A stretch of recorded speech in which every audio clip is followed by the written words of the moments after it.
எல்லாரும் கரங்களை உயர்த்தி சத்தமா சொல்லுவோம், அல்லேலூயா. கர்த்தர் நல்லவர், அவர் கிருபை என்றும் உள்ளது. இந்த 114ஆம் ஆண்டு அசன பண்டிகை கூட்டத்திலே உங்கள் மத்தியிலே கர்த்தருடைய வார்த்தை கொடுக்கும்படியாய் எங்கள் 2 பேருக்கும் நல்ல அழைப்பை கொடுத்த சபை போதகருக்கு நான் முதலாவது இயேசுவின் நாமத்திலே நன்றி தெரிவித்துக் கொள்கிறேன். அதே நேரத்திலே சபையோட செக்ரட்டரி, ட்ரெஷரர், மூப்பர்கள் எல்லாருக்கும் நான் இயேசுவின் நாமத்திலே நன்றி தெரிவித்துக் கொள்கிறேன். அருமையான இசைக்குழுவினர் அருமையாக பாடினார்கள், அருமையாக வாசித்தார்கள். அவர்களுக்கு நான் இயேசுவின் நாமத்திலே நன்றி தெரிவித்துக் கொள்கிறேன். விசேஷமாக இந்த 2 நாட்களும் எங்களுக்கு சகாயம் என்கிற சகோதரன், பேருக்கு ஏற்ற வண்ணமாகவே சகாயர் அவர், எங்களுக்கு வேண்டிய எல்லா உதவிகளையும் அருமையாய் செய்து கொடுத்த அவருக்கும் நான் இயேசுவின் நாமத்திலே நன்றி தெரிவித்துக் கொள்கிறேன். அருமையான PA சிஸ்டம், அவர்களையும் கர்த்தர் ஆசீர்வதிப்பாராக. கர்த்தர் நல்லவர், அவர் கிருபை என்றும் உள்ளது. இந்த 114 அசன பண்டிகையிலும் கலந்து கொண்டோம். கையை உயர்த்தி ஒரு அலையில சொல்லுங்க பார்க்கலாம், அல்லேலூயா. அப்போ அவ்வளோ வயசாயிடுச்சு உங்களுக்கு? 114 வருஷம் வரீங்களா? ரொம்ப சந்தோஷம். அடுத்த 114 காண கர்த்தர் உங்களுக்கு உதவி செய்வாராக.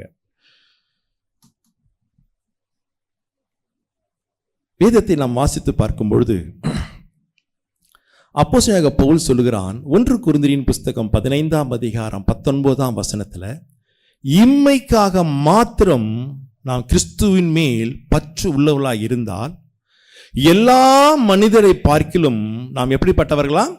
பரிதபிக்கப்படத்தக்கவர்கள். எது இந்த உலகத்தின் காரியத்துக்காக மாத்திரம் நாம் என்ன செய்யக்கூடாது தெரியுமா? இயேசுவின் மேல் நம்பிக்கை வைக்காமல். பவுல் கொலோசியர் 3ஆம் அதிகாரத்தில் 1:2 சொல்லுகிறான் பார்த்தீங்களா, பூமிக்கு உரியவைகளை அல்ல மேலானவைகளையே நாடுங்கள், மேலானவைகளே நாடுங்கள். அதை நாட நாட பூமிக்குரியவைகளையும் கர்த்தர் கூட்டி கொடுக்க வல்லவராக இருக்கிறார். எத்தனை பேர் ஆமீன் சொல்ல முடியும்? ஆமீன். நாம் பூமிக்குரியவைகளையே தேடிக்கொண்டிருக்கிறோம். அதை நிறுத்திட்டு நாம் மேலானவைகளை நாடுவோம். அப்பொழுது இவைகளை எல்லாம் நமக்கு ஆண்டவர் என்ன செய்வார் தெரியுமா? கூட கூட்டி கொடுப்பார். நேற்று தினத்திலும் பூமிக்குரியவைகள் அல்ல மேலானவைகளாகிய மனம் திரும்புதலுக்கு ஏற்ற கனி கொடுத்து ஆண்டவருடைய வருகைக்கு நாம் ஆயத்தப்பட வேண்டும் என்கிற ஒரு நல்ல வார்த்தையை நாம் கேட்டோம். இன்றைக்கும் அதே போல மேலானவைகளை குறித்து நாம் தியானித்து ஜெபத்தோடு முடிக்க தேவன் நமக்கு உதவி செய்வாராக. இன்றைக்கும் வாசித்த வேத பகுதியிலிருந்து வெளிப்படுத்தல் விசேஷம் 22ஆம் அதிகாரம் 12ஆம் வசனத்தை வாசிக்க கேட்போம். இதோ சீக்கிரமாய் வருகிறேன், அவன் அவனுடைய கிரியைகளின்படி அவன் அவனுக்கு நான் அளிக்கும் பலன் என்னோட கூட வருகிறது. நாம் எல்லாரும் கண்களை மூடுவோம். சகோதரி எல்லாரும் தலைகளை மூடி இயேசுவின் பாதத்திலே அமர்ந்திருக்கிறோம் என்கிற பயத்துடனே பக்தியுடனே நாம் அவரை நோக்கி நாம் ஜெபிப்போம். நாம் ஆராதிக்கிற தேவன் தமது பிள்ளைகளோடு கூட பேச வேண்டும் என்று விரும்புகிற தேவன். இந்த மாலை நேரத்திலும் நம்மோடு பேசும்படியாய் பரிசுத்த ஆவியானவர் நம் மத்தியிலே அசைவாடி கொண்டிருக்கிறார். அந்த பயத்தோடு நாம் ஜெபிக்கலாம். மகா இரக்கமும் கிருபையும் பரிசுத்தமுள்ள எங்க நல்ல பிதாவே, இயேசுவின் நாமத்திலே இந்த அருமையான 2ஆம் நாள் கன்வென்ஷன் கூட்டத்துக்காய் நன்றி செலுத்துகிறோம். முதல் நாள் கூட்டத்தை ஆசீர்வதித்த அதே தேவன் இந்த 2ஆம் நாள் கூட்டத்தையும் ஆசீர்வதிப்பீராக. இப்பொழுதும் வாசித்த இந்த வேத வசனத்தை நாங்கள் சபையார் அத்தனை பேரும் ஒருமனப்பட்டு மீண்டுமாய் இப்படி கரத்திலே ஒப்பு கொடுத்து ஜெபிக்கிறோம். என் தேவன் இன்னும் ஒரு விஷயம், இந்த வசனத்தை நீர் ஆசீர்வதித்து இதை பிட்டு எங்களுக்கு போஷிக்கும்படியே நாங்கள் ஜெபிக்கிறோம். நீங்க பேசுங்க, நாங்க கேட்கிறோம். இயேசுவின் நாமத்திலே துதிகன மகிமை செலுத்தி ஜெபிக்கிறோம் எங்கள் ஜீவனுள்ள எங்க நல்ல பிதாவே. சபையார் எல்லாம் சத்தமா ஆமேன் சொல்லுங்க பார்க்கலாம். ஆமேன், ஆமேன். மறுபடியும் வாசிமா அந்த வசனத்தை.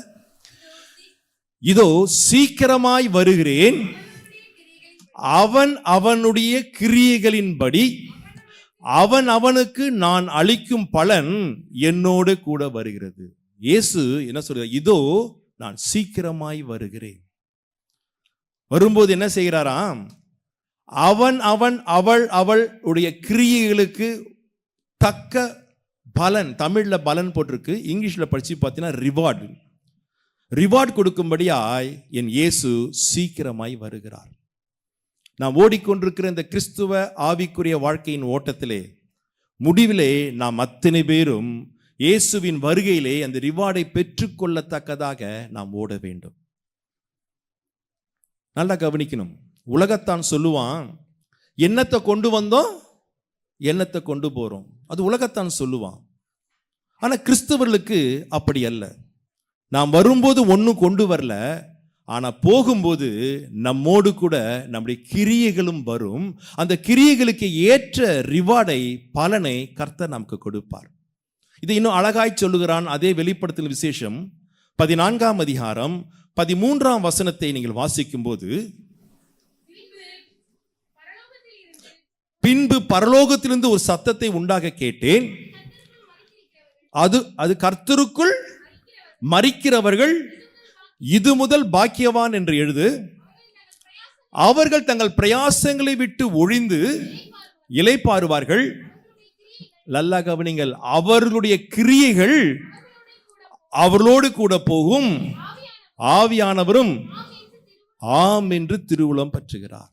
உலகத்திலேயே நீங்கள் எந்த வேதத்தை வாசித்தாலும், எந்த குரானை வாசித்தாலும், எந்த புத்தகத்தை வாசித்தாலும் மரித்தவர்கள் பாக்கியவான் என்று நீங்கள் வாசிக்க முடியாது. மரிப்பது என்று சொன்னாலே துக்கம், வேதனை, நிந்தை. ஆனா ஒரு மனிதன் கிறிஸ்துவுக்குள் மரித்தால் அவன் எப்படிப்பட்டவனா? பாக்கியவான். தன் பிரயாசத்தை விட்டு எல்லாம் விட்டு ஒழிந்து இளைப்பாறுவான். அவனோடு கூட என்ன போகுதான்? அவனுடைய கிரியைகள் போகிறது. கிரியைகள் போகிறது. நம்முடைய வாழ்க்கையின் ஜீவியத்தில் அந்த பலனை, அந்த ரிவார்டை பெற்றுக்கொள்ளத்தக்கதாக நம்முடைய கிரியைகள் ஆண்டவருக்கு பிரியமாக இருக்க வேண்டும். இதே சம்பவத்தை பவுல் உலக பிரகாரமாய் ஒப்பிட்டவன் பேசுகிறான். 1 கொரிந்தியரின் புஸ்தகம் 9ஆம் அதிகாரம் 24ஆம் வசனத்தை கொஞ்சம் வாசிங்கள். நல்லா கவனிங்கள். பந்தய சாலையிலே, ஓட்ட பந்தயத்தில் ஓடுகிறவர்கள் எல்லாரும் ஓடுவார்கள், ஆகிலும் ஒருவனே பந்தயத்தை பெறுவான் என்று அறியீர்களா? நீங்கள் பெற்றுக்கொள்ளத்தக்கதாக ஓடுங்கள். உலகத்தான் ரன்னிங் ரேஸ் ஓடுறான். மேக்சிமம் 3 ரிவார்டு அவனுக்கு கொடுப்பார்கள். 1 கோல்டு, இல்ல சில்வர், இல்ல பிரான்ஸ். ஆனா ஆவிக்குரிய வாழ்க்கையிலே நம்முடைய ஓட்டம் சரியா இருந்தால் ஓட்டத்தை முடிக்கிற எல்லாருக்கும் தேவன் ரிவார்டு கொடுக்க வல்லவராக இருக்கிறார். எத்தனை பேர் ஆமென் சொல்ல முடியும் சத்தமா? எல்லாருக்கும் உண்டு. ஃபர்ஸ்ட் செகண்ட்லாம் கிடையாது. என் ஓட்டம் இந்த வேதத்தின்படி, வசனத்தின்படி, ஆண்டவர் விரும்புகிற பாதையில என் ஓட்டம் சரியா இருந்தால் எல்லாருக்கும் என்ன கொடுக்க தெரியும்? ரிவார்டு கிடைக்க ஆண்டவர் கொடுக்க ஆயத்தமாக இருக்கிறார். அடுத்த வசனத்துல வாசிங்கள். பந்தயத்துக்கு போராடுகிற யாவரும் எல்லாவற்றிலையும் இச்சை அடக்கமாக இருப்பார்கள். அழிவுள்ள கிரீடத்தை பெறுவதற்கு அப்படி செய்கிறார்கள். நாமோ அழிவில்லாத கிரீடத்தை பெறும்படியாக அப்படி செய்கிறோம். என்ன அழகான வார்த்தை! பிராக்டிகலா எழுதுகிறான் பவுல். பந்தயசாலை ஓடுறவங்கெல்லாம் எப்படியாகிலும் இந்த முறை நான் கோல்டு வாங்க வேண்டும் என்று சொல்லி இச்சை அடக்கத்தோடு கூட ஓடி அந்த கிரீடத்தை பெறுகிறார்கள். ஆனால் அது எப்படிப்பட்ட கிரீடமா? அழிந்து போகிறது. நானும் நீங்களும் அழியாத கிரீடத்தை பெற போகிறோம். அல்லேலூயா! அப்போ நாம் இன்னும் எவ்வளவு இச்சை அடக்கத்தோடு பரிசுத்தத்தை ஓட வேண்டும் என்பதை நாம் கொஞ்சம் நிதானித்து நம்முடைய வாழ்க்கையை சரி செய்து கொள்ள வேண்டும். உலக பிரகாரமான அழிந்து போகிறதுக்கே அவ்வளவு ஒழுக்கத்தோடு, இச்சை அடக்கத்தோடு கூட அந்த கோல்டு வாங்க வேண்டும் என்று உலக மக்கள் பிரயாசப்படுகிறார்கள். அவை அழிந்து போகும். ஆனா ஆண்டவர் எனக்கும் உங்களுக்கும் கொடுக்கக்கூடிய அந்த ரிவார்டு, அந்த கிரீடம் ஒரு நாளும் அழியாதையா. அந்த அழியாத கிரீடத்துக்கு நான் எவ்வளவா இன்னும் பரிசுத்தமாய் ஓட வேண்டும். யோசித்து பாருங்கள். இந்த பண்டிகை சீசன் வந்துச்சு. அலங்காரம் பார்த்தீங்களா? சூப்பரா இருக்கு.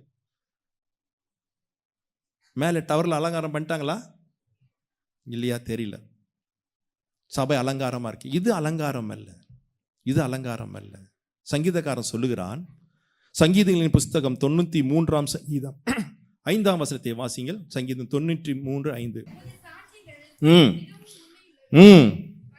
கர்த்தாவே, பரிசுத்தமானது நித்திய நாளாக. ஆலயத்தின் அலங்காரம் எதம்மா? ஐயா, எது ஆலயத்துக்கு அலங்காரம்? பரிசுத்தம் தான் ஆலயத்துக்கு அலங்காரம். இது ஆலயம் அல்ல, நானும் நீங்களும் தான் ஆலயம். இந்த ஆலயத்துக்கு பரிசுத்தம் இருந்தால்தான் அந்த ரிவார்டை பெற்றுக்கொள்ள முடியும். உலக பிரகாரமான போட்டிக்கே பரிசுத்தமா இச்சை அடக்கத்தோடு கூட ஓடி பரிசை பெற்றுக்கொள்கிறார்கள். நாம் அழியாத ரிவார்டை பெறப்போகிறோம். பரிசுத்தத்தை மிக முக்கியமாய், நம்முடைய ஆலயத்தின் அலங்காரமே எது? பரிசுத்தம் தான். நீங்களே தேவனுடைய ஆலயமாய் இருக்கிறீர்கள் என்றும் தேவனுடைய ஆவி உங்களில் வாசமாய் இருக்குது நீங்கள் அறியீர்களா? ஒருவன் இந்த ஆலயத்தை கெடுத்தால் தேவனை கெடுப்பார். சோ இந்த ஆலயம் கெடாமல் பரிசுத்தத்தோடு கூட நான் வாழ்ந்து என்னுடைய கிரியைகள் எல்லாம் ஆண்டவருக்கு பிரியமாக இருக்கும் என்று சொன்னால் எனக்கு ஆண்டவர் ரிவார்ட் கொடுக்க வல்லவராக இருக்கிறார், வல்லவராக இருக்கிறார். இன்றைக்கு வேதத்தில் அநேக ரிவார்ட்ஸ், அநேக பலன்கள் கர்த்தர் நமக்கு கொடுக்கிறார். அதுல மூன்றை நான் உதாரணமாய் சொல்லி நாம் எப்படி ஜீவித்தால் அதை பெற்றுக்கொள்ளலாம் என்பதையும் நான் சொல்லி ஜெபத்தோடு முடிக்க கர்த்தர் நமக்கு உதவி செய்வாராக. முதல் கிரேட் ரிவார்ட், இரண்டாவது ஃபுல் ரிவார்ட், மூன்றாவது தி எக்ஸீடிங்லி கிரேட் ரிவார்ட்.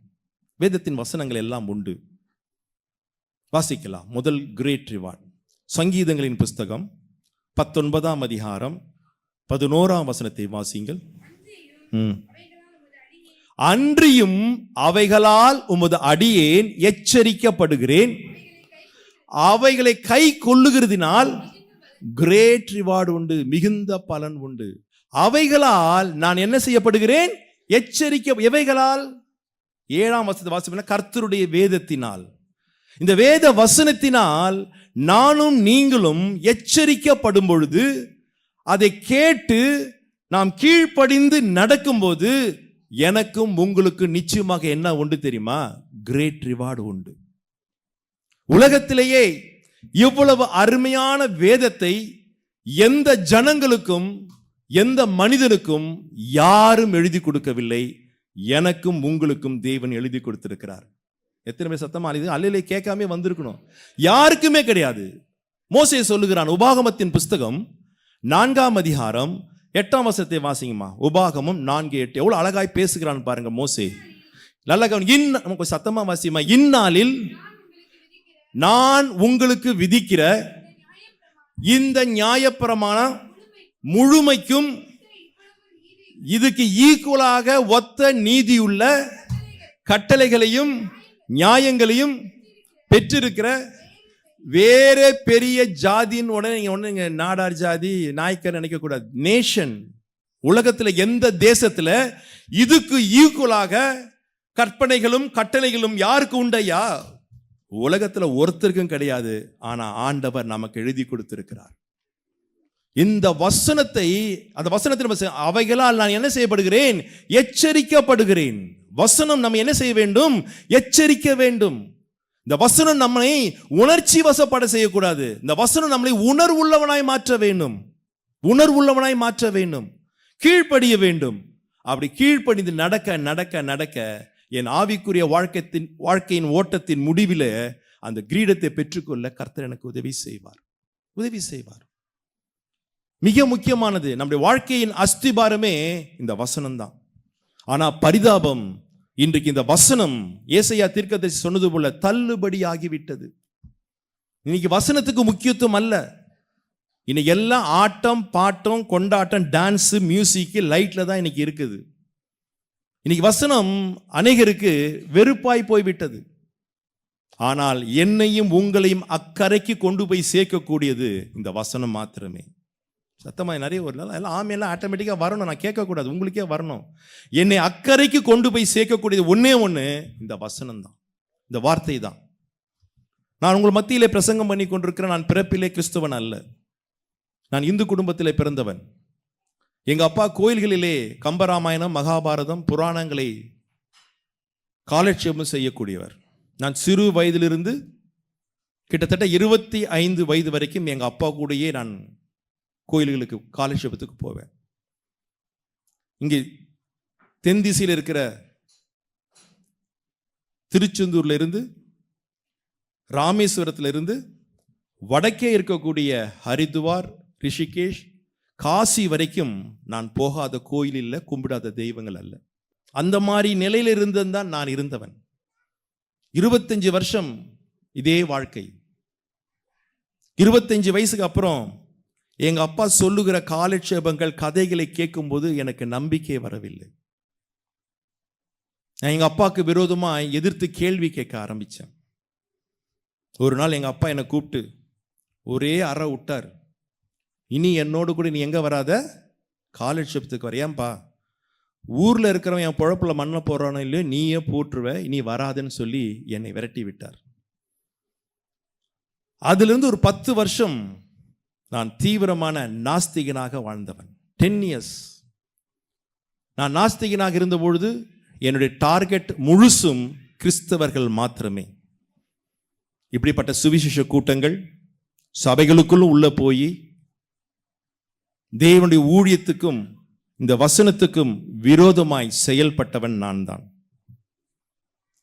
கூட்டத்தில் வந்து அமர்ந்திருப்பேன், கடைசியில் அமர்ந்திருப்பேன்.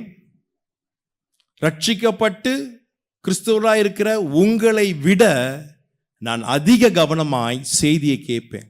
ஏன்னா கேட்டு மனிதனாய் மாறுவதற்கு அல்ல, கேட்ட உடனே அந்த ஊழியக்கார்ட்ட போயிட்டு அவர்கிட்ட ஆர்கியூ பண்ணி அவரை திட்டி நீ மறுபடியும் நீ பிரசங்கம் பண்ணக்கூடாது என்று சொல்லுவதற்காக நான் கேட்பேன். அதில் குறை கண்டுபிடிக்க கேட்பேன். அப்படிதான் என் வாழ்க்கை 10 வருஷம் ஓடிச்சு. ஆனால் என் புத்தி என்னமோ கிறுக்கு புத்தி, என் புத்தி என்னமோ மட்டமான கீழ்த்தரமான புத்தி. ஆனா இந்த வசனத்துக்கு வல்லமை உண்டு ஐயா. சத்தம் வர மாட்டேன். இந்த வசனத்துக்கு வல்லமை உண்டு. நான் கெட்ட எண்ணத்தோடு கேட்டா கூட இந்த வசனம் கேட்க கேட்க எனக்குள்ள கிரியை செய்து இன்றைக்கு உங்கள் மத்தியில உங்களுக்கு முன்பதாக விசுவாசியாக மாத்திரமல்ல, ஊழியக்காரனாய் மாற்றிருக்கிறது. எது தெரியுமா? இந்த வசனம். இந்த வசனத்தை எச்சரிக்கப்படும் போது நாம் என்ன செய்ய வேண்டும்? கீழ்ப்படிந்து கை கொள்ளும் போது என் வாழ்க்கை இந்த வசனம் மாற்றும் ஐயா. எப்பேற்பட்ட மனிதனாய் இருந்தாலும், எவ்வளவு துன்மார்க்கனாய் இருந்தாலும் இந்த வசனம் அவன் வாழ்க்கையை தலைகீழாக மாற்றும். ஏன்னா இந்த வசனத்துக்கு ஏன்னா இது ஒரு மனிதனால் எழுதப்பட்ட புத்தகம் அல்ல. வேத வசனங்கள் எல்லாம் தேவ ஆவியினால் அருளப்பட்டிருக்கிறது. எழுதின ஒவ்வொரு வார்த்தையிலும் ஆண்டவர் தன் சுவாசத்தை ஊதி வைத்திருக்கிறார். Inspired by the Holy Spirit. எப்படி ஒரு மண்ணினால் ஒரு மனிதனை உருவாக்கி அவன் ஆசியில ஊதி அவனை ஜீவ ஆத்மாவை மாற்றினாரோ, அதே போல இந்த வசனங்கள் எல்லாம் தேவ ஆவியினால் அருளப்பட்டிருக்கிறது. அந்த வசனம் எனக்குள்ள போக போக, உங்களுக்குள்ள போக போக, நீங்கள் விரும்புகிறீங்களோ விரும்பலையோ அந்த வசனம் தான் வேலையை செய்யும். என் வாழ்க்கை உங்கள் வாழ்க்கையை மாற்றும். அந்த பலனை பெற்றுக்கொள்ளத்தக்கதாய் இந்த வசனம் நமக்கு உதவி செய்யும். உதவி செய்யும். ஏனையா 40 வருஷம் வனாந்தரத்தில் ஜனங்கள் சுத்தினார்கள். 40 வருஷம், 1 வருஷம் 2 வருஷம் இல்லை, ஏன் 40 வருஷம் சுத்தினார்கள்? ஒரே ஒரு காரணம். யோசுவா சொல்லுகிறான். யோசுவாவின் புஸ்தகம் 5ஆம் அதிகாரம் 6ஆம் வசனத்தை வாசிங்கள். கர்த்தருடைய சத்தத்திற்கு கீழ்ப்படியாமல் போன எகிப்திலிருந்து புறப்பட்ட யுத்த புருஷன யாவரும் மாலு மட்டும் செத்து போக மட்டும் 40 வருஷம் வனாந்தரத்திலே நடந்து திரிந்த. ஏன் 40 வருஷம் நடந்து திரிந்தார்கள்? எல்லாரும் மரிக்கும் வரைக்கும். ஏன் எல்லாரும் மரிக்க வேண்டும்? ஒரே ஒரு ரீசன். அவர் என்ன செய்யவில்லையா? என் சத்தத்துக்கு கீழ்ப்படியவில்லை. கீழ்ப்படியவில்லை. இன்னைக்கு நீங்க நிறைய பேர் 114 வருஷம் வந்தவங்களா உட்கார்ந்துருக்கிறீங்க.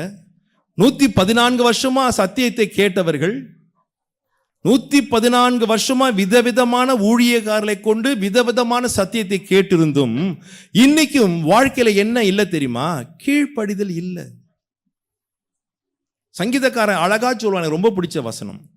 பாம்பாட்டிகள் எவ்வளவு வினோதமாய் ஊதினாலும் தன் காதை அடைத்துக் கொள்ளுகிற செவிட்டு விரியினை போல் இருக்கிறார்கள்.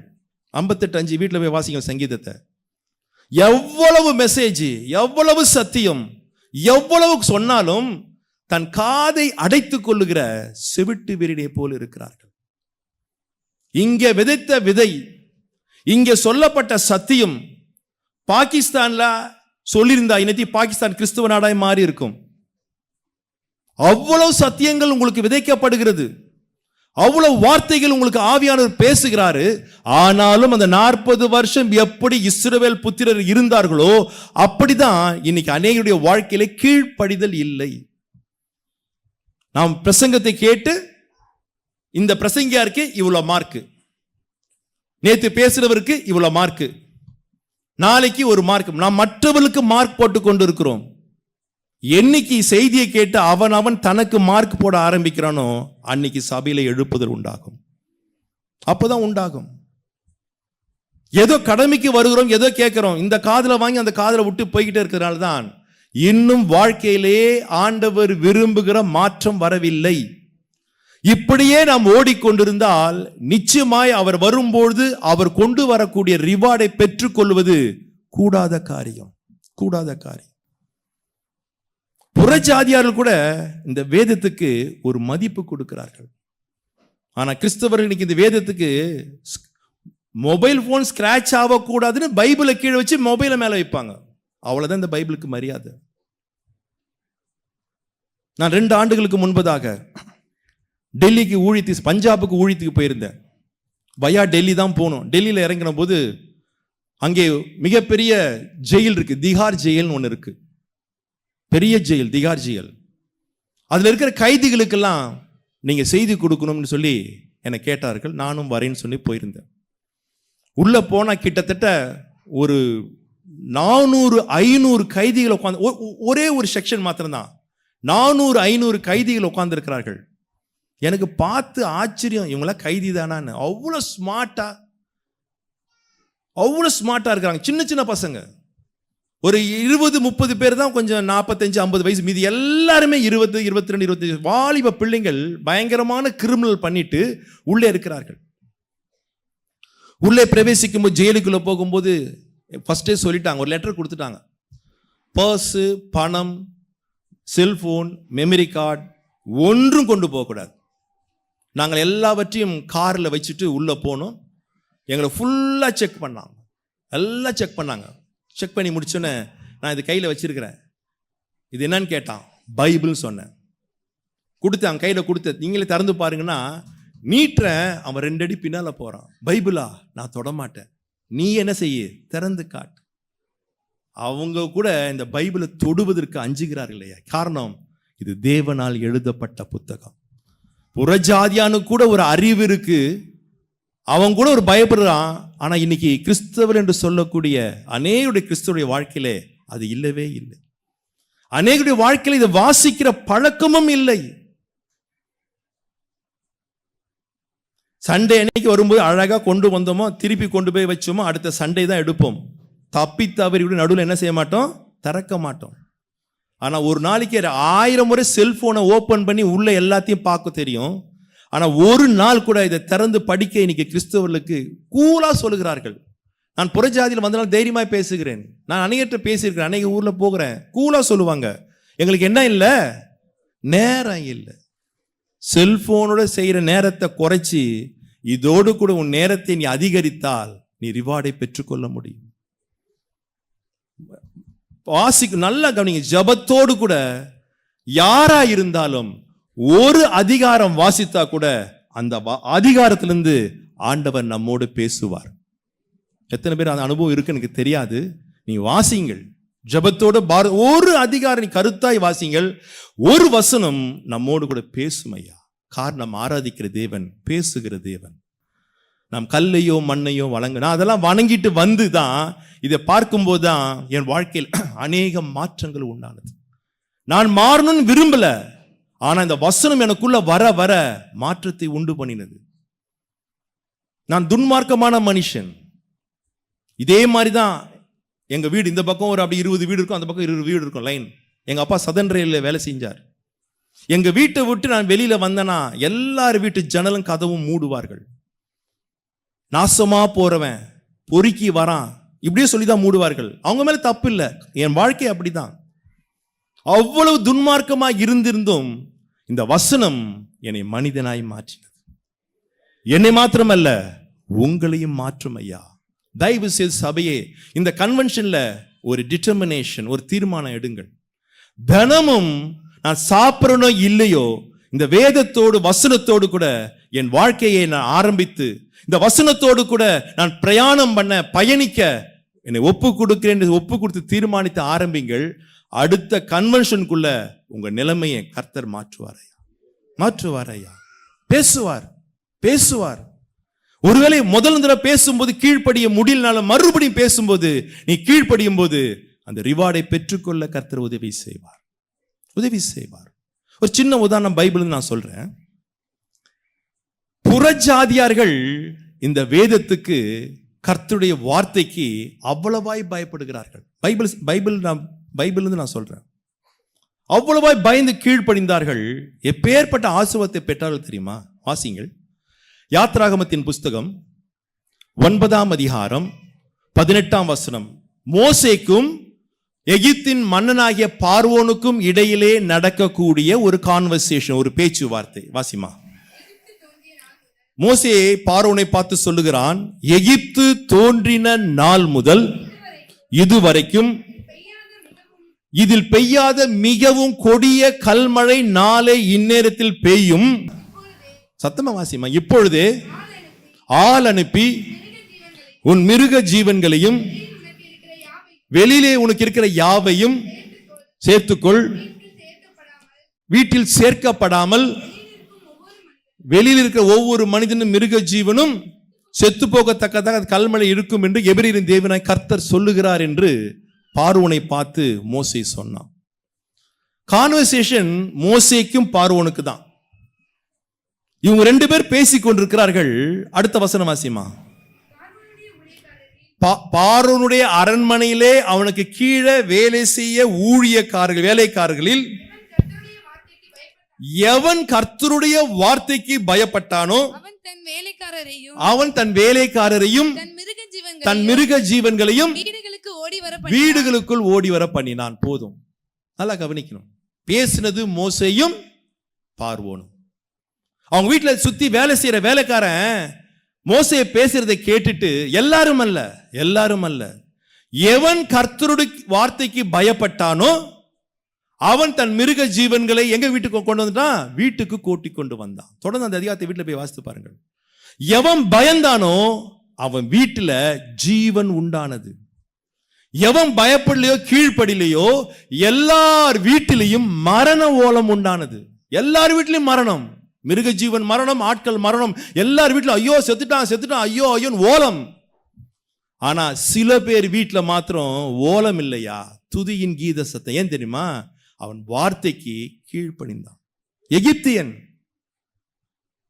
114 ஆண்டு அசன பண்டிகை கன்வென்ஷனிலே கலந்து கொள்ளாதவன், ஞாயிற்றுக்கிழமை போதகர் மூலமாய் செய்தியை கேட்காதவன், கையில பைபிளை பார்க்காதவன், தொடாதவன், மோசே சொன்ன உடனே பயந்து ஓடி போய் மிருக ஜீவனை வீட்டில் சேர்த்தவன் வீட்டுல ஜீவன் உண்டானது ஐயா, ஜீவன் உண்டானது. யாரெல்லாம் அந்த வசனத்தை அசட்டை பண்ணினார்களோ, யாரெல்லாம் அந்த வசனத்துக்கு கீழ்ப்படியாமல் இருந்தார்களோ எல்லார் வீட்டிலையும் மரணம். உன் வாழ்க்கையிலே ஜீவன் உண்டாக வேண்டும் என்றால் தயவு செய்து இந்த வசனத்துக்கு என்ன செய்யுங்கள்? கீழ்ப்படியுங்கள். எப்ப பார் உங்களுக்கு ஆசீர்வதிப்பார். உன் கண்ணீரை துடைப்பார், உனக்கு மூக்கு சிந்தி விடுவார், பல் தேய்ச்சி விடுவார். இப்படியே சொல்லிட்டு இருந்தா எல்லாம் கைத்தட்டி அல்லேலூயா வரும். மனம் திரும்புங்கள், மனம் திரும்பத்துக்கு ஏற்ற கனி கொடுங்கள். சத்தமே வராது. இந்த வசனம் நம்ம என்ன செய்ய தெரியுமா? எச்சரிக்கும். நான் உங்களுக்கு சொல்லுகிற வசனம் ஆவியாயும் ஜீவனுமாய் இருக்கிறது. ஆவியானவர் பைபிளை வாசித்து பார்த்தீங்கன்னா எங்கேயுமே தடவி கொடுத்து பன்பட்டர் ஜாம் தடவி உங்களுக்கு அப்படியே பூசுகிற வேலை செய்யறவர் அல்ல. ஆவியோடைய வேலை என்ன தெரியுமா? என்ன வேலை ஆவியோடைய வேலை? எல்லாருக்கும் மனப்பாடமா தெரிஞ்ச வசனம் யோவான் 16:8. எவர் வந்து பரிசுத்த ஆவியானவர் வந்து பாவத்தை குறித்தும் நீதியை குறித்தும் நியாய தீர்ப்பை குறித்தும் உலகத்தை குறித்தும் கொஞ்சி பேசுவார். அப்படியா போட்டிருக்குங்க பைபிள்ல? கண்டித்து உணர்த்துவதுதான் ஆவியானவர் வார்த்தையும்.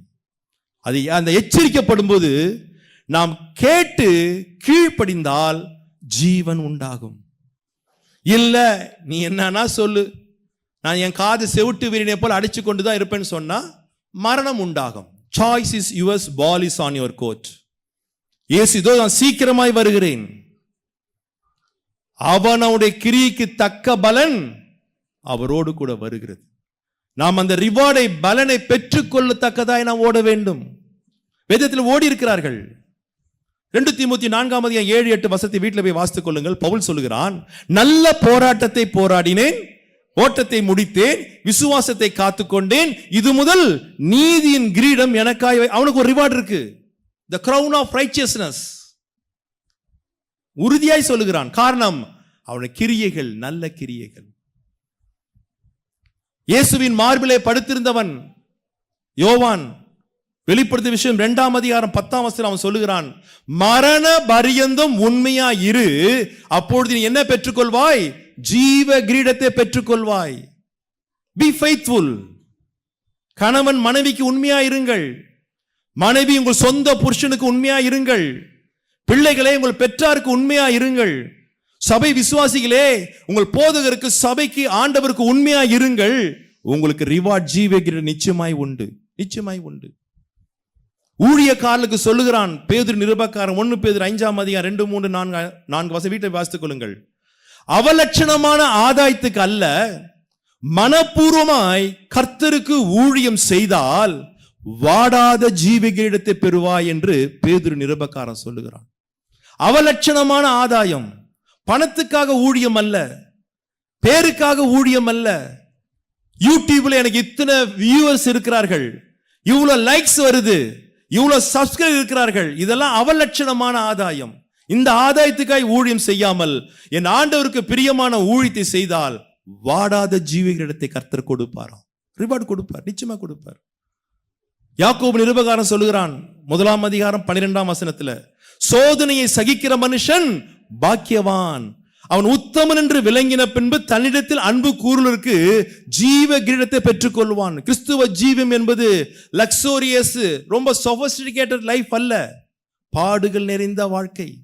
நன்மை செய்து பாடு அனுபவிப்பது கிறிஸ்துவ வாழ்க்கை. இதை நாம் சகித்து இன்னும் ஆண்டவத்தில் அன்பு கூற அவர் வரும்போது ஜீவ கிரீடத்தை பெற்றுக்கொள்ள எனக்கும் உங்களுக்கு கர்த்தர் உதவி செய்வார். நாம் அத்தனை பேரும் பெற்றுக்கொள்ளத்தக்கதாய் ஓட வேண்டும். முதலாவது கிரேட் ரிவார்ட், இந்த வசனத்தை பிடித்துக் கொள்ளுங்கள். சபையே தயவு செய்து இந்த வசனத்தை பிடித்துக் கொள்ளுங்கள். 2வது ஃபுல் ரிவார்ட் வாசிக்கலாம். ரூத்தின் புஸ்தகம் 2:12 வாசிங்கள். உன் செய்கைக்கு தக்க ரிவார்டை, பலனை கர்த்தர் உனக்கு கட்டளையிடுவாராக. இஸ்ரவேலின் தேவனாகிய கர்த்தருடைய செட்டைகளின் கீழ் அடைக்கலமாய் வந்த உனக்கு அவராலே நிறைவான பலன், ஃபுல் ரிவார்ட். ரிவார்டும் கிடைக்கும், ஃபுல் ரிவார்டும் கிடைக்கும். யாருக்கு? யாருக்குமா? என்ன பேச மாட்டீங்களோ? யாருக்கு? ரூத். எந்த ஊருக்காரம்மா? ரூத் அம்மா. நீங்க யாரும் ரூத் அம்மா தப்பா நினைக்கிறீங்க. ரூத் அம்மா எந்த ஊருக்காரங்க? மோவாப் தேசத்து புற தேசத்தின் ஸ்திரீக்கு ரிவார்டும் கொடுத்தார், ஃபுல் ரிவார்டும் கொடுத்தார். அப்ப நம்மளும் பெற்றுக்கொள்ளத்தக்கதாய் ஓட வேண்டாமா? மோவாப் தேசத்தில் பிறந்து வளர்ந்தவள் நகோமியும் கணவன் பிள்ளைகள் அங்க போகிறார்கள். திருமணம் நடக்குது, 3 பேரும் மரிக்கிறார்கள். இப்ப நகோமியும் விதவை, ரூத்தும் விதவை, ஓர்பாலும் விதவை. ஒரு நாள் வந்தது, பெத்லகேம்லே ஆகாரம் உண்டு என்று கேள்விப்பட்ட போது நகோமி புறப்படுகிறாள். அப்ப 2 பேரும் வந்தாங்க, ஓர்பாலும் வந்தால், ரூத்தும் வந்தால். ஓன்னு அழுதார்கள். முத்தம் கொடுத்தால் ஓர்பால், அவ வீட்டுக்கு அவ போயிட்டா. ஆனா ரூத் அவங்க ஊருக்கும் அவங்க வீட்டு சொந்த ஜனத்துக்கு போல. யாருக்கு பின்னால வந்தா தெரியுமா? நகோமி பின்னால தயவு செய்து சொல்லாதீங்க. நகோமியின் தேவனை நம்பி மோவாபை விட்டு பெத்லெகேமுக்கு வந்தவள் தான் ரூத். புறஜாதியான ஸ்திரீ சொல்லுகிறாள் நகோமியை பார்த்து, நீயும் போயிடுமா? போக மாட்டேன். உன்னுடைய தேவன் என்னுடைய தேவன், உம்முடைய ஜனங்கள் என்னுடைய ஜனங்கள், மரணமே அன்றி உன்னையும் என்ன செய்யாது, பிரிக்காது என்று சொல்லி அவள் அங்கிருந்து யெகோவா தேவனை நம்பி வந்தாள் பெத்லெகேமுக்கு. வந்தவள் வயதான மாமியாருக்கு புது ஊர்ல வந்த ரூத் பணிவிடை செய்கிறாள். நீ வீட்டில் வாசித்து பாருங்கள், எழுத்தின்படி லிட்டரலாக நிலங்களிலே அந்நாட்களிலே பிரமாணம் உண்டு. லேவியராமத்தில் பிரமாணம் உண்டு. வயல்வெளியிலே அறுவடை செய்கிறவர்கள் ஒட்ட ஒட்ட அறுக்கக்கூடாது. அப்படியே அறுத்து கொண்டு போகிறவர்கள் வழியில சிந்துகிற அந்த நெற்கதிரை என்ன செய்யக்கூடாது, எடுக்கக்கூடாது. அது யாருக்கு என்று சொன்னால் இப்படிப்பட்ட ஏழைகளுக்கு கொடுக்க வேண்டும் என்று பிரமாணம். அவள் வேலை செய்ய அந்த நிலத்துக்கு போகிறாள். தமிழ வேதத்தில் தற்செயல் போட்டிருக்கு. ஆனா என்னை பொறுத்த வரைக்கும் அது தேவனுடைய சித்தம். சரியாய் போவாசி நிலத்துக்கு போகிறாள். நெற்கதிர்களை பொறுக்குகிறாள். என்ன செய்கிறாள்? பொறுக்குகிறாள். வார்த்தை அப்படிதான் பைபிள் இருக்கு, பொறுக்குகிறாள். அவருக்கு பலன், ரிவார்டு என்ன பலன் தெரியுமா? எந்த நிலத்துல நெற்கதிரை பொறுக்கினாலோ அந்த பொறுக்கின நிலத்துக்கு அவள் நாள் ஒன்று வந்தது சொந்தக்காரியாய் மாறுகிறாள். அல்லேலூயா. எந்த நிலத்துல பொறுக்கினாலோ அதுக்கு இப்ப யார் ஓனரு? Ruth owner. ஃபுல் ரிவார்ட்னா தெரியுமா? மத்திய 1ஆம் அதிகாரம் வீட்டில் போய் இயேசு கிறிஸ்துவின் பிறப்பின் வம்ச வரலாறை வாசித்து பாருங்கள். அதுல யார் பேர் வருது தெரியுமா? ரூத்தின் பேர். அதான் நிறைவான பலன். அந்த ரூத்தின் வம்சத்துல தான் இந்த பூமிக்கு யார் வந்தா தெரியுமா? இயேசு வந்தார். ஐயா, என்ன ரிவார்டு, என்ன ஃபுல் ரிவார்டு. ஏன் ஆண்டவருக்கு கொடுத்தார் தெரியுமா? ஏன் கொடுத்தார்? அதுல ஒரு அந்த வார்த்தை ஒன்று உண்டு. அது ரூத் 2:12. இஸ்ரவேலின் தேவனாகிய கர்த்தரின் செட்டைகளுக்குள் அடைக்கலமாய் வந்த உனக்கு அவராலே நிறைவான பலன் உண்டு. புறதேசத்திலிருந்து வந்தாலும் தேவனுடைய செட்டைகளுக்கு கீழ் அவள் அடைக்கலமாய் அடங்கி இருந்தால் கர்த்தர் அவளுக்கு ஃபுல் ரிவார்டு கொடுத்தார். அடங்கி இருந்தால் அம்மா, இன்னைக்கு நம்மளால என்ன செய்ய முடியல? அடங்கி இருக்க முடியல. மற்றவங்களை அடக்க தான் பார்க்கிறோம். ஆனால் ரூத் அடங்கி இருந்தால், அடங்கி இருந்தால். சங்கீதக்காரன் 57ஆம் சங்கீதம் 1ஆம் வசனத்துல ஜெபம் பண்ணுகிறான். என்ன ஜெபம் தெரியுமா? கர்த்தாவே எனக்கு இறங்கும், எனக்கு இறங்கும். விக்கினங்கள் கடந்து போகும் மட்டும் நான் உம்முடைய செட்டையின் மறைவிலே வந்து தங்குவேன் என்று கெஞ்சி கேட்கிறேன். எனக்கு இறங்கும் ஆண்டவரே, எனக்கு ஒண்ணு வேணாம், ராஜா தான், எனக்கு ஒண்ணு வேணாம், நான் உன் செட்டையின் மறைவிலே இருக்க வேண்டும் என்று கெஞ்சி கேட்கிறான். பழைய ஏற்பாட்டு பரிசுத்தவான். ஆனா புதிய ஏற்பாட்டு பரிசுத்தவான்களுக்கு ஆண்டவர் திரும்ப சொல்றாரு. வாசிமா, லூக்கா எழுதின சுவிசேஷம் 13ஆம் அதிகாரம் 34ஆம் வசனத்தை வாசிங்கள். எருசலேமே எருசலேமே,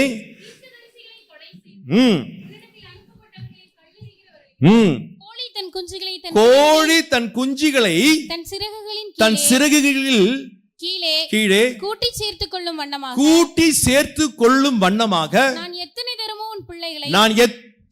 தரமோ என் பிள்ளைகளை கூட்டி சேர்த்து கொள்ள மனதா இருந்தேன், உங்களுக்கோ மனதில்லை. இது இயேசுவின் வேதனையின் வார்த்தைகள். எருசலேமே எருசலேமே, சபையே சபையே, உங்ககிட்ட அனுப்புகிற தீர்க்கதரிசிகளை, போதகர்களை, ஊழியக்காரர்களை அன்றைக்கு கல்லால் அடித்தார்கள், நீ சொல்லால் அடிக்கிறீர்கள், சொல்லால் அடிக்கிறீர்கள்.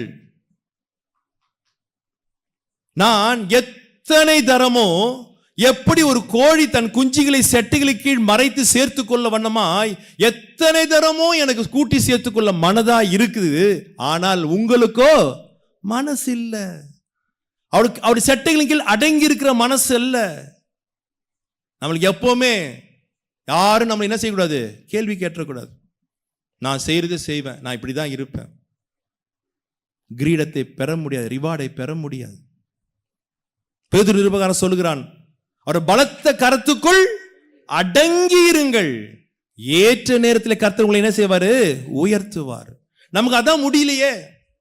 பிள்ளைகளுக்கு அப்பா அம்மாக்கு அடங்க முடியல, மனைவிக்கு சொந்த புருஷனுக்கு அடங்க முடியல, விசுவாசிங்க எல்லாருக்கும், சபை போதகருக்கோ ஊழியக்காருக்கோ வயதில் பெரியவர்களுக்கோ அடங்க முடியல. நாங்க தான் எல்லாம். ரிவார்ட் பெற முடியாது, பெற முடியாது. ஏற்ற நேரத்திலே அவர் உங்களை உயர்த்துற வரைக்கும் நாம் அடங்கி இருந்தால் என் தேவன் உயர்த்த வல்லவராக இருக்கிறார். எப்படி தெரியுமா உயர்த்துவாரு? ஒரு மனிதனும் உன்னை எட்டி பிடிக்காத அளவுக்கு அவர் உன்னை உயர்த்த வல்லவராக இருக்கிறார். அதற்கு நாம் என்ன செய்ய வேண்டும்? அடங்கி இருக்க வேண்டும், அடங்கி இருக்க வேண்டும்.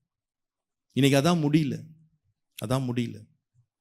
எல்லாருக்குமே ஒரே ஆசை, எல்லாம் எனக்கு கீழே இருக்கணும், நான் அடக்கணும். யார் ஊழியக்காரன் வந்தா நான் சொல்றதான் அவர் செய்யணும், அடங்கி இருக்கணும். இன்னைக்கு என்ன அப்படிதான் இருக்கு. சபையில் தேவன் வைக்கிறது சட்டம் அல்ல, ஆவியானவர் வைக்கிற சட்டம் அல்ல, ஊழியக்காரர் மூலமாய் சொல்லக்கூடிய வார்த்தைக்கு அந்த வார்த்தை கீழ்ப்படிதல் இல்லை, நான் சொல்றது நீங்க செய்யணும். அதான் சபையில இன்னும் எழுப்புதல் வரவில்லை, சபையில இன்னும் வளர்ச்சி வரவில்லை. நம்மை நாமே தன்னைத்தானே உயர்த்துகிறவன், சத்தமா சொல்லுங்க, நீங்க உயர்த்தப்படணும்னா என்ன செய்யணும்? அடங்கி இருக்க வேண்டும். வேதத்தில் ஒரு மனிதனை உதாரணமாய் சொல்லி நான் அடுத்த குறிப்புக்கு போகிறேன். அப்போஸ்தலர் நடபடிகளின் புஸ்தகம் 1 அதிகாரம் 21 வாசிங்கள். யோவான் ஞானஸ்நானம் கொடுத்த நாள் முதற்கொண்டு கர்த்தராகிய இயேசுவானவர் நம்மிடத்தில் இருந்து உயர எடுத்துக்கொள்ளப்படும் நாள் வரைக்கும் அவர் நம்மிடத்தில் சஞ்சரித்திருந்த காலங்களில் எல்லாம் எங்களுடனே கூட இருந்த மனுஷர்களில் ஒருவன் அவர் உயிரோடு எழுந்ததை குறித்து எங்களுடனே கூட சாட்சியாக ஏற்படுத்தப்பட வேண்டும் என்றார். அப்பொழுது அவர்கள் யுஸ்து என்னும் மறுநாமம் உள்ள பர்சபா எண்ணப்பட்ட யோசேப்பும் மத்தியாவும் ஆகிய இவ்விரண்டு பேரையும் நிறுத்தி, போதும் இந்த சம்பவம் எல்லாருக்கும் தெரியும். 12 அப்போஸ்தலர்களே ஒரு அப்போஸ்தலனாகிய யூதாஸ் காரியோத் நாண்டு கொண்டு செத்தான். இப்போ ஒரு ஆள் அந்த இடத்துக்கு வேணும். அவங்க சீட்டு போடுகிறார்கள். யோசேப்பும் மத்தியாஸ்க்கு பேருக்கு என்ன போட்டார்கள்? சீட்டு போட்டார்கள். யார் பேர்ல சீட்டு விழுந்தது? மத்தியாஸ் பேர்ல. ஏன் விழுந்துச்சு தெரியுமா? அங்க வசனம் நம்ம வாசித்தோம். யோவான் ஸ்நானகன் ஞான ஸ்நானம் கொடுத்த நாள் முதற்கொண்டு இயேசு கிறிஸ்து பிறந்து மரித்து அடக்கம் பண்ணப்பட்டு 3ஆம் நாள் உயிரோடு கூட எழுந்த இப்பொழுது இந்த நாள் வரைக்கும் நம்ம மத்தியிலே ஊழியம் செய்து கொண்டிருக்கிற யோசேப்பும் மத்தியாஸ். யோசித்து பாருங்கள். யோவான் ஸ்நானம் காலத்திலிருந்தே அவன் ஊழியம் செய்து கொண்டிருக்கிறான். முழுவதும் இயேசு ஜெபம் பண்ணி 12 அப்போஸ்தலரை தெரிந்து கொண்டார். அந்த லிஸ்ட்ல யார் பேர் வரல? மத்தியாஸ் பேர் வரலைங்க. மத்தியாஸ் பேர் வரல. உடனே இந்த காலமா இருந்தால் உடனே எனக்கு இந்த சபை வேணாம், நான் வேற சபைக்கு போறேன். எனக்கு பாடும்போது மைக் கொடுக்க மாட்டாங்க, நாங்க இந்த சபைக்கு வர மாட்டேன். மைக் சென்டர் சபையிலும் உண்டு, சட்ட சபையிலும் உண்டு, சபையிலும் இருக்கு. இப்போ கூட பாப்பாக்கு மைக் கொடுத்துட்டாங்க. யார் சண்டை போடுங்கன்னு தெரியல, யாரும் சண்டை போடாதீங்க. நீ மைக் சண்டை, எங்க போனாலும் மைக் சண்டை. அடங்கி இருக்க முடியல, உடனே போயிட வேண்டியது. அப்படி மத்தியாஸ் போயிருந்தானா அவன் முடிவு இப்படி இருந்திருக்காது. நல்லா தெரிந்து கொள்ளுங்கள். என் நினைவுகள் உன் நினைவுகள் அல்ல, என் வழிகள் இல்லையா. இயேசுக்கு அன்னைக்கு ராத்திரியே தெரியும். என்ன தெரியும்? சீக்கிரத்துல ஒரு விக்கெட் காலியா போகுது. அந்த விக்கெட்டுக்கு நிரந்தரமா ஒரு ஆளை போடணும். யார் தெரியுமா? மத்தியாஸ் என்று அன்னைக்கே குறித்து வைத்தார். குறித்து வைத்ததே சீட்டு போட்டு அவனுக்கு அந்த சீட்டை கொடுத்தார். அப்போஸ்தலர் பட்டத்தை கொடுத்தார். கொடுக்க காரணம் என்ன தெரியுமா? இத்தனை வருஷங்கள் ஆனாலும் அவன் அடங்கி இருந்தான். இப்பெல்லாம் யார் தெரியுமா? நான் தான் சீனியர். என்னத்த சீனியர்? நான் வைக்கிறது தான், நான் தான் சீனியர். 1 மணி நேரம் வாழ்க்கையில ஜெபம் இருக்காது. என்ன, நாங்களாம் யார் தெரியுமா? சீனியர். ஒழுங்காய் வேதத்தை வாசிக்கிற அனுபவம் இருக்காது. நான் தான் சீனியர், நான் சொல்றதான் நடக்கணும். இல்லைங்க. எந்த சபையில, எந்த வீட்டில், எந்த ஊழியத்தில் நான் என்கிற வார்த்தை இருக்கோ அங்க ஆண்டவர் நிச்சயமா இருக்க மாட்டார். பவுல் 3ஆம் வானம் வரைக்கும் எடுத்து செல்லப்பட்டான். தேவ ஜனங்களை துன்புறுத்தினவன், ஸ்தேவானை கொலை செய்வதற்கு காரணமாயிருந்தவன் 3ஆம் வானம் வரைக்கும். ஏன் தெரியுமா போனா? அவன் சொல்லுகிறான் கலாத்தியர் 2:20, இனி நான் அல்ல, கிறிஸ்துவே என்னில் பிழைத்திருக்கிறார். என்னைக்கு அவன் நானை சாகடித்தானோ அன்னைக்கு கர்த்தர் அவனை உயர்த்த ஆரம்பித்தார். நாம் என்றைக்கு நம்முடைய வாழ்க்கையில நான் ஒழிதோ அன்றைக்கு கர்த்தர் நம்மை உயர்த்த ஆரம்பிப்பார். ஒரு இடத்துல கூட மத்தியாஸ் நான் சீனியர், நான் தான் வருவேன் சொல்லல, வரலைங்க. நல்லா தெரிஞ்சுக்கொள்ளுங்கள், அந்த அப்போஸ்தலர் பட்டம் பெறுகிற வரைக்கும் அவனுக்கு ஒரு பட்டமும் கிடையாது. ஒரு அவனுக்கு பட்டம் கொடுக்க எந்த பட்டமும் கொடுக்கவில்லை, எந்த போஸ்டிங் கொடுக்கல. என்னை போல உங்களை போல சாதாரண விசுவாசியா தான் இருக்கிறான். நான் போறேன்னு சொல்ல அடங்கி இருந்தான். ஊழியம் செய்வதற்கு இன்னைக்கு போஸ்டிங் தேவையில்லைங்க, இன்னைக்கு போஸ்டிங்கே தேவையில்லை. ஊழியம் செய்வதற்கு ஆத்தும பாரம் ஒண்ணு இருந்தா யார் வேணா எங்க வேணா எப்ப வேணா இயேசுக்கு ஊழியம் செய்ய முடியும். ஆமென். வரமாட்டேன். இன்னைக்கு மொத்த கிறிஸ்துவத்துல எதுக்கு சண்டை? எதுக்கு சண்டை? இந்த போஸ்டிங் தான். சபையே, தயவு செய்து நமக்கு எந்த போஸ்டிங்கும் வேணாம். நீங்க இருக்கிற இடத்துல நீங்க ஆத்தும பாரத்தோடு ஆண்டவருக்கு ஊழியம் செய்தால் அவர் வரும்போது உனக்கு ரிவார்டு கொடுக்க வல்லவராக இருக்கிறார். எப்படிப்பட்ட ரிவார்டு தெரியுமா கொடுத்தாரு? வாசிங்கள். வெளிப்படுத்தல் விசேஷம் 21ஆம் அதிகாரம் 14ஆம் வசனத்தை வாசிங்கள். பரலோகத்தின் தரிசனத்தை அப்போஸ்தலனாகிய யோவான் பார்க்கிறான். அவன் சொல்லுகிறான், நகரத்தின், அதாவது பரலோகத்தின் நகரத்தின் மதில்களுக்கு 12 அஸ்திபார கல் இருந்தன. அவைகள் மேல் ஆட்டுக்குட்டியானவருடைய 12 அப்போஸ்தலருடைய நாமங்கள் பதிந்திருந்தன. எங்க? பரலோகத்தில் இருந்த அஸ்திபாரத்திலே அந்த கல்லுல யார் பேர் தெரியுமா இப்ப இருக்கு? மத்தியாஸ் பேர் வந்துச்சு. எங்க இருந்து எங்க கொண்டு போயிட்டாரு பாத்தீங்களா? காரணம் என்ன தெரியுங்களா? அடங்கி இருந்தான். எங்க ஊர்ல ஒரு சபையில இந்த கல்வெட்டு வைப்பாங்க தெரியுமா? இத்தனாம் தேதி திறந்தாங்க, இன்னார் திறந்தாங்க, இன்னொரு கல்வெட்டு வச்சாங்க. அதுல அந்த அந்த அந்த அந்த ஒரு போதகர் பேர் வைக்கலைங்க. சண்டையை பார்க்கணுமே, இந்தியா பாகிஸ்தான் சண்டையே தோத்துரும். எதுக்கு? கல்வெட்டுல என் பேர் இல்லை. ஐயா, உன் பேர் ஜீவ புஸ்தகத்தில் இருக்காயா? அதை பாருங்க ஐயா, அதை பாருங்க.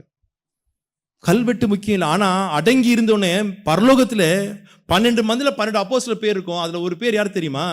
மத்தியாஸ். காரணம், அடங்கி இருந்தான். இஸ்ரவேலின் தேவனாய கர்த்தருடைய செட்டைக்குள் நீ அடங்கி இருந்தால், கோழி தன் குஞ்சுகளை சேர்த்துக்கொள்ள வண்ணமா என் செட்டைகளுக்குள் சேர்த்துக்கொள்ள நான் எவ்வளவோ மனதா இருந்தேனே. உங்களுக்கும் என்ன இல்ல? மனசில் உள்ள வர, மனசில் உள்ள வந்த போஸ்டிங் சண்டை வராது. உள்ள வந்துட்டா தாழ்மை இருக்கும். உள்ள வந்துட்டா தேவ குணாதிசயங்கள் வரும். உள்ள வந்துட்டா நாம் ஆண்டவரை போல் மாற முடியும். நான் உள்ள வர மனசு இல்லை, நான் வெளியே இருந்து தகராறு பண்ணுவேன், ஏமாந்து அந்த கோழியை வெட்டி பிரியாணி பண்ணிடுவேன். உள்ள வர முடியல, அடங்கி இருக்க முடியல. சபையில எழுப்புதல் இல்லை, ஒரு உயிர் மீட்சி இல்லை, எல்லாம் ட்ரெடிஷனல், பாரம்பரியமாய் மாறிவிட்டது. பாரம்பரியமாய் மாறிவிட்டது.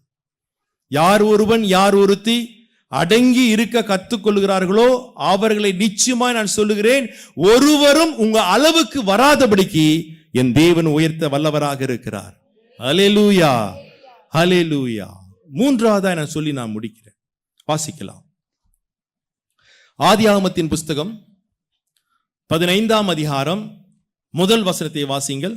இந்த காரியங்கள் நடந்த பின்பு, அது கரெக்ட், கர்த்தருடைய வார்த்தை ஆபிராமுக்கு தரிசனத்திலே உண்டாகி அவர், ஆபிராமே நீ பயப்படாதே, நான் உனக்கு கேடகமும் உனக்கு மகா பெரிய பலனுமாய் இருக்கிறேன். இங்கிலீஷ்ல படிச்சு பார்த்து பாருங்க. Abram, fear not, I am your shield, my reward will be exceedingly great. Abram கர்த்தர் கொடுத்தார். ஏன் கொடுத்தார்? அந்த வசனம் எப்படி ஆரம்பிக்குது தெரியுமா? இந்த காரியங்கள் நடந்த பின்பு. அப்போ ஏதோ ஒரு காரியம் நடந்ததினால்தான் ஆபிரகாமுக்கு கர்த்தர் கொடுக்கிறார், எக்ஸீடிங்லி கிரேட் ரிவார்டை கொடுக்கிறார். எந்த காரியம் நடந்தது?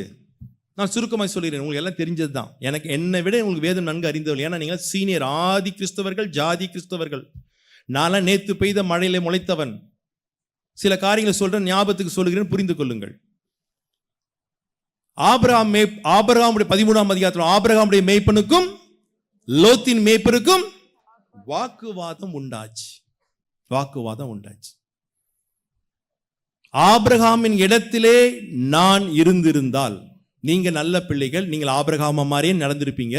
நான் உங்களை சொல்ல, நான் இருந்திருந்தால் லோத்துவை கூப்பிடுவேன், லோத் இங்க வாப்பா, உன்னை ஆண்டவர் அழைத்தாரா? இல்ல. என்னதானே அழைச்சாரு. நீ என் கூட கூட ஒப்புக்கு சப்பானா ஒட்டிட்டு தானே வந்த. இப்போ வந்துட்டு என் மேய்ப்பனுடைய சண்டை போட்டு கொண்டிருக்கிறியா? ஊரை பார்த்து திரும்பி போன வீட்டுக்கு திரட்டிருப்பேன், போன்னு சொல்லியிருப்பேன்.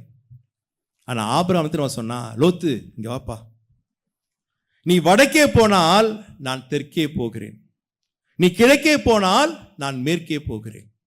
லோத், நீ ஃபர்ஸ்ட் போய் எது சிறந்ததோ, எது உனக்கு பிடித்திருக்குதோ, எது உன் பார்வைக்கு ரொம்ப நல்லா இருக்குதோ, பெஸ்ட் நீ எடுத்துக்கோ. நீ வேண்டாம், இது நல்லா இல்ல, எனக்கு வேண்டாம் நீ விடுகிற ஒஸ்டை நான் எடுத்துக்கொள்கிறேன். யார் சொன்னா? ஆபிரகாம். இந்த காரியங்கள் நடந்த பின்பு, இது நடந்துச்சுல. இன்னொரு காரியம் சொல்றேன். 5 ராஜாக்கள் சேர்ந்து இவன் என்ன பண்ணா, லோத்து எங்க போயிட்டான் தெரியுமா? நேரா சோதோமுக்கு போனான். அவர் பாருங்க, அது எப்படி இருந்துச்சு ஆரம்பத்துல? ஏதேனை போல செழிப்பா இருந்துச்சுன்னு அங்க போய் கூடாரம் போட்டார். சில ஆண்டுகள் கழித்து 5 ராஜாக்கள் சோதோமின் மீது படையெடுத்து வந்து சோதோமின் ராஜாவையும் சகல ஜனங்களையும் சிறைப்பிடித்து கொண்டு போகிறார்கள். ஒரு மனிதன் ஓடி வந்து ஆபிரகாம்கிட்ட சொல்றான், ஆபிரகாமே ஆபிரகாமே, 5 ராஜாக்கள் வந்து சோதோமை சிறைப்பிடித்து கொண்டு போகிறார்கள், உன் சகோதரனாகிய லோத்துவும் சிறைப்பிடித்து கொண்டு போகிறார்கள். நானா இருந்தால் அல்லேலூயா, அதுக்கு சொல்ல மாட்டேன், அவனை பிடிச்சி போனது சொல்லியிருப்பேன். என் மேப்பிட்டு என்ன பண்ணிட்ட? சண்டை போட்ட பத்தியா? உனக்கு இதுவும் வேணும், சத்தமா தான் சொல்லுங்களேன், இன்னமும் வேணும். தீர்க்கதரிசனம் சொல்லி, கர்த்தர் லோத்தை அடித்தார், வசனம் நல்லா வரும். இதெல்லாம் நான் அந்த பேசியிருப்பேன்.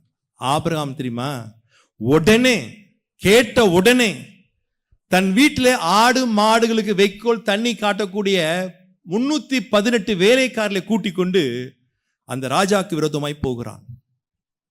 போய் இந்த சாதாரண வேலையாட்களை கொண்டு 5 ராஜாக்களையும் ஜெயித்து சோதோமின் ராஜாவையும் சோதோமின் தேசத்தின் சகல ஜனங்களையும் அவன் திருப்பி கொண்டு வருகிறான். ஐயா, ராஜாக்களை ஜெயித்தால் அவங்க தலையில் இருக்க கிரீடமே எத்தனையோ கிலோ தங்கம். குதிரைகளுடைய மணிகள் கூட தங்கத்துல தான் இருக்குமா. அவ்வளவு தங்கம் வெள்ளி அந்த கிரீடத்துல வைரங்கள் இருக்கும். விலை மதிக்க முடியாத அநேக பொருட்களோடு கூட ஆபிரகாம் திரும்பி வருகிறான். அப்பொழுது நான் விசுவாசிக்கிறேன், மெல்கிசேதேக் என்கிற ஆசாரியன் ஜெபம் பண்ணி கொண்டிருக்கிறான். ஆண்டவர் சொல்லியிருப்பார், மெல்கிசேதேக்கே, என் தாசனாகிய ஆபிராம் 318 பேரோடு கூட யுத்தம் பண்ணி விடாய்த்து போய் திரும்பி வருகிறான், அவனுக்கு நீ என்ன கொடுக்க வேண்டும்? திராட்சை ரசமும் கொஞ்சம் அப்பத்தை கொடுக்க வேண்டும் என்று சொன்னான். சொன்னபடியே மெல்கிசேதேக் கொண்டு போய் கொடுத்து விடாய்த்து போயிருந்த ஆபிரகாமின் வேலை காட்களுக்கும் அதை கொடுத்து அவன் பலப்படுத்துகிறான். வாசிங்கள் 14ஆம் அதிகாரம் 18ஆம் வசனத்தை வாசிங்கள். ஆதியாகமம். அந்த பிரேஸை கவனிங்கள். உன்னதமான தேவனுடைய மைக்ல தான் படிங்கம்மா. ஆசர்னா இருந்த சாலேமின் ராஜாவாகிய மெல்கிசேதேக்கு அப்பமும் திராட்சரசமும் கொண்டு வந்து அவனை ஆசீர்வதித்து போதும். இப்ப அடுத்த வசனம் வாசிங்க. வானத்தையும் பூமியும் நல்லா கவனிங்க. இதாங்க ஊழியக்காரன் கொடுக்கக்கூடிய மெசேஜ். நல்லா கவனிங்கள். இதான் ஆவியானவர் நடத்தக்கூடிய ஊழியக்காரன் கொடுக்கக்கூடிய நல்ல செய்தி. வாசிமா மறுபடியும். வானத்தையும் பூமியும் உடையவராகிய உன்னதமான தேவனுடைய ஆசீர்வாதமே உண்டாவதாக. போதும். அடுத்து அப்படியே இருக்க, அப்படியே வாசிக்கணும். இதாங்க மெசேஜ். ஆபிரகாமே 5 ராஜாவை அடிச்சு சகல மிருக ஜீவன்களையும் சகல தங்கம் வெள்ளி விலையேற பெற்ற மதிப்புள்ள பொருட்களை கொண்டு வர பத்தியா? அது உனக்கு ஆசீர்வாதம் அல்ல, கர்த்தரே உனக்கு ஆசீர்வாதம் என்கிற ஒரு நல்ல செய்தியை ஆபிரகாமுக்கு கொடுத்தான் மெல்கிசேதேக். இன்னைக்கு எல்லாருக்குமே ஆசீர்வாதம் சொல்லிட்டாலே பணம், நகை, சொத்து, சுதந்திரம், வீடு, காரு, பங்களா தான் ஆசீர்வாதம் என்று நினைத்து கொண்டிருக்கிறோம். அது ஆசீர்வாதம் அல்ல. என்னோடு கூட உங்களோடு கூட கர்த்தர் இருப்பதுதான் ஆசீர்வாதம். எத்தனை பேர் ஆமென் சொல்ல முடியும்? பொருள் அல்ல. கொஞ்சம் யோசித்து பாருங்கள். எத்தனை மந்திரிங்க வீட்டுல எத்தனை கோடிகள் இருக்கிறது. அவன் வீட்டு வாசல்ல 5 பென்ஸ் கார் 5 ஆடி கார் நிக்குதையா? ஆசீர்வாதமா? சாபம். என் வீட்டு வாசல்ல ஒரு சைக்கிள் கூட இல்லைன்னா பரவாயில்ல, கர்த்தர் என்னோடு கூட இருக்கார், அதான் ஆசீர்வாதம். ஆபிரகாமே, அந்த பொருளை, வெள்ளியை, தங்கத்தை, ஆடு மாடு சொத்து சொந்தத்தை பார்த்து நீ ஏமாந்துடாத. அது உனக்கு ஆசீர்வாதம் அல்ல, கர்த்தர் தாயா உனக்கு ஆசீர்வாதம். நல்ல செய்தியா, நல்ல செய்தி. இன்னைக்கு மெசேஜே பார்த்தீங்கன்னா பணத்தை வைத்துதான், பொருளை வைத்துதான் ஆசீர்வாதம் என்கிற செய்தி இன்னைக்கு எங்கு பார்த்தாலும் நீங்க கேட்கலாம். டிவிலையும் கேட்கலாம், யூடியூப்ல பார்த்தாலும் கேட்கலாம். பவுல் சொல்லுகிறான், பண ஆசையே எல்லா வாழ்க்கையில வரக்கூடிய எல்லா தீமைக்கும் ரூட் காஸ் எது தெரியுமா? பண ஆசை. ஆனா இன்னைக்கு என்ன செய்தி தெரியுமா? பண ஆசையை தூண்டக்கூடிய செய்திகள். இயேசுவை ஏற்றுக்கொள், உனக்கு கார் கொடுப்பார், பங்களா கொடுப்பார். அதுக்காக இயேசு வரவில்லை. இயேசு வந்தது நோக்கமே பாவிகளை ரட்சிக்கும்படியாய் வந்தார் ஐயா. இயேசு அதற்கு தான் இயேசு ஏற்று, கார் பங்களாக்கு அல்ல, சொத்து சுதந்திரத்துக்கு அல்ல. கொடுப்பாரு, அது வேற விஷயம். ஆனால் இயேசு வந்தது நோக்கம் பணத்தை கொடுத்து உன்னை பணக்காரனாய் மாற்றுவதற்கு அல்ல. நீ செய்திகள், இதுதான் செய்திகள்.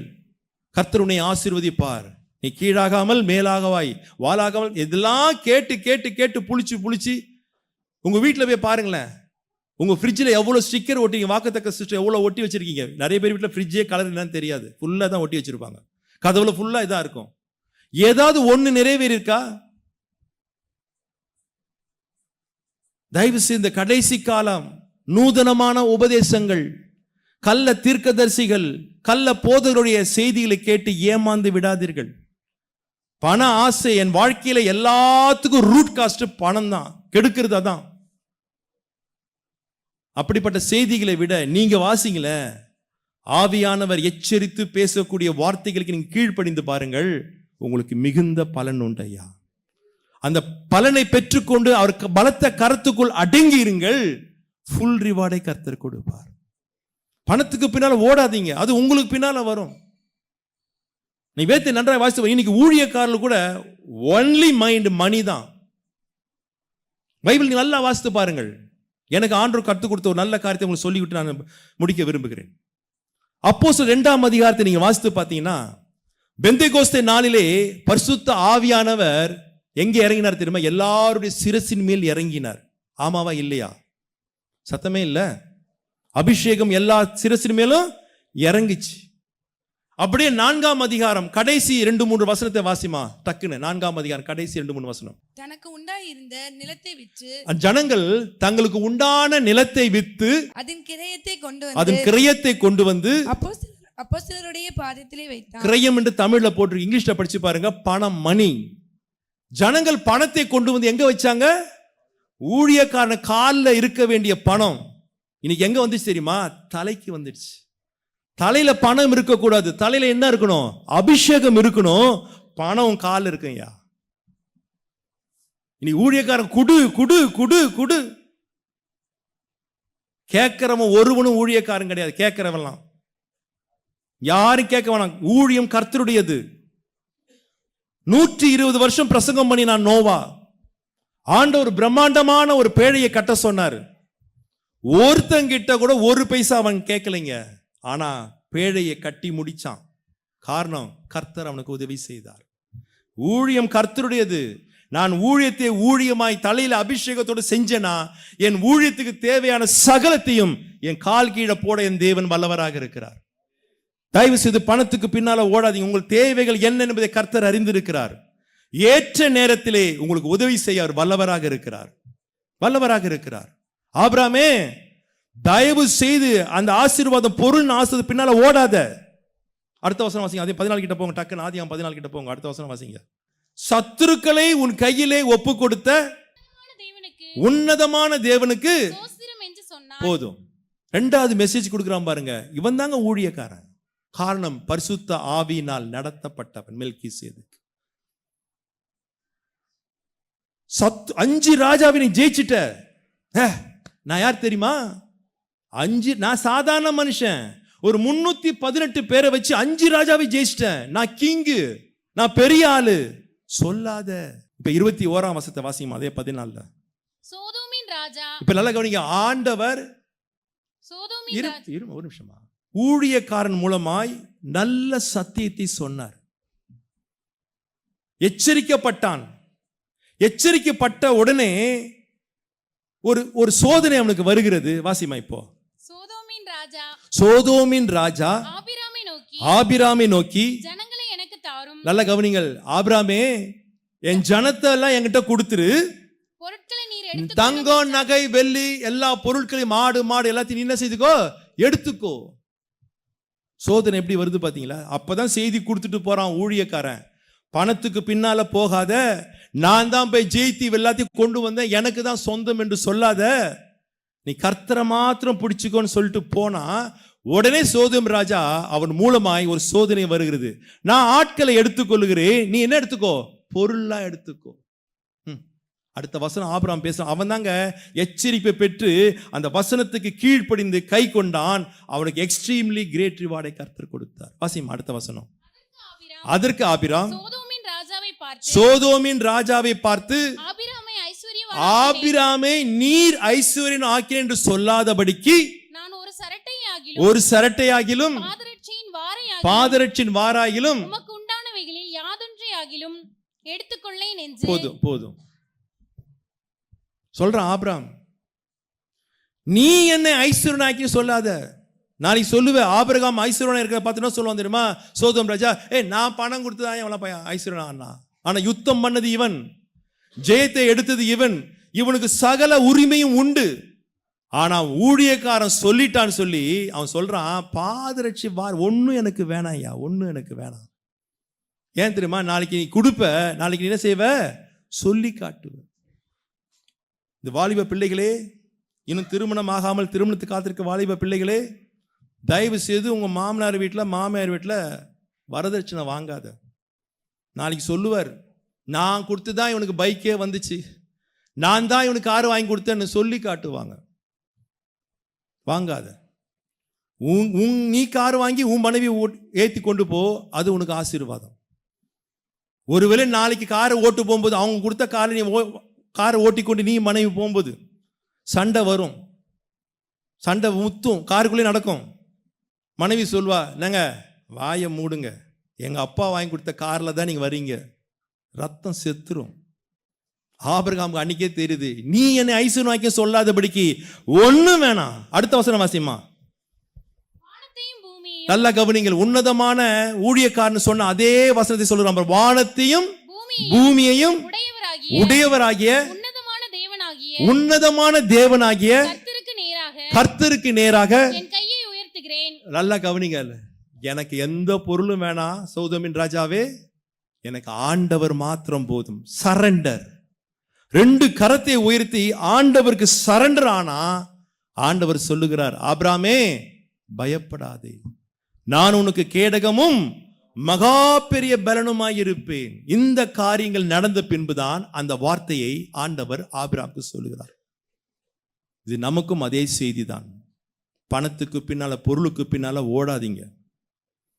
ஏதாவது உங்கள் வாழ்க்கையிலேயோ இல்லை ஒருவேளை இந்த ஊழியத்தில் இந்த கன்வென்ஷன் பீரியட்ல நீங்க அதிகமான காரியத்தை செய்திருந்து இந்த கன்வென்ஷன் நல்ல கூட்டங்கள் நல்ல காரியங்கள் நல்லபடியா முடிஞ்சதுன்னா நான் செஞ்சேன் சொல்லாதீங்க. கர்த்தர் கிருபை கொடுத்தார், கர்த்தர் எனக்கு கிருபை கொடுத்தார், செஞ்சேன். கர்த்தருக்கு மகிமை செலுத்துங்க. அதான் செய்தியை ஆபிரகாமுக்கு கொடுத்தான். ஆபிரகாம் அப்படியே கீழ்ப்படிந்தான். ஆண்டவர் சொல்லுகிறார், நான் உனக்கு பலனும் மகா பெரிய பலனும். சபையே, இந்த 3 ரிவார்டை பெற்றுக்கொள்ளத்தக்கதாக நீங்க வேதத்தை வீட்டில் போய் வாசிங்கள், நிறுத்தி நிதானமாய் வாசிங்கள். அநேக ரிவார்டை கர்த்தர் நமக்காய் வைத்திருக்கிறார், எல்லாம் உண்டு. இந்த 3ஐ நாம் பெற்றுக்கொள்ளும்படியாய் நம்மை நாமே ஒப்பு கொடுப்போம். கர்த்தர் சீக்கிரமாய் வரப்போகிறார், சீக்கிரமாய் வரப்போகிறார். எத்தனை பேருக்கு இந்த ரிவார்டை பெற்றுக்கொள்ளத்தக்கதாக இந்த வசனத்தை நான் பிடித்து கொண்டு ஓட விரும்புகிறேன். நான் அடங்கி இருக்கிற விரும்புகிறேன். நான் பொண்ணுக்கும் பொருளுக்கும் பின்னால ஓடாமல் எனக்கு கர்த்தர் மாத்திரம் என்னோடு கூட இருந்தால் போதும், அதை போல ஒரு ஆசீர்வாதம் உலகத்துல ஒண்ணும் இல்லை என்று அறிந்து உணர்ந்து நான் இப்படி வாழ விரும்புகிறேன் என்று சொல்லுகிறவர்கள் இருக்கிற இடத்திலே ஒரு நிமிஷம் எழுந்து நிற்போம். நாம் ஜெபத்தோடு முடிக்க கர்த்தர் நமக்கு உதவி செய்வாராக.